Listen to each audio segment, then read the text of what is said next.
जय महाराष्ट्र सगळ्यांना. आणि मी Instagram open केलं किंवा स्क्रोल जरी केलं तर मला सगळीकडे ह्याच दाबाचे रील्स दिसत आहेत. कारण मनसे सैनिकांनी ह्याला असं धुवून व्हायरल केलेलं आहे ना की प्रचंड प्रमाणात हा व्हायरल झालेला आहे. कारण राजसाहेबांनी दिलेला शब्द आहे की जर एखादा व्यक्ती चुकीचं बोलत असेल, अपशब्द बोलत असेल आणि शिवीगाळ जर करत असेल तर त्याला हा त्याच्या घरात घुसून त्याला मारलं पाहिजे.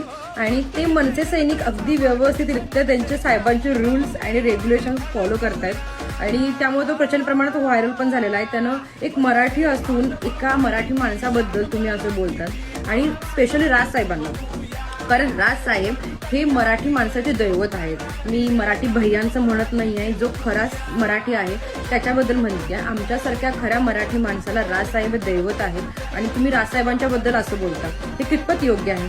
कारण हे चुकीचं आहे आणि त्यामुळं हे असं चालू राहणार आणि मनसे सैनिक कुणालाही सोडणार नाहीत. जर चुकीचं बोलला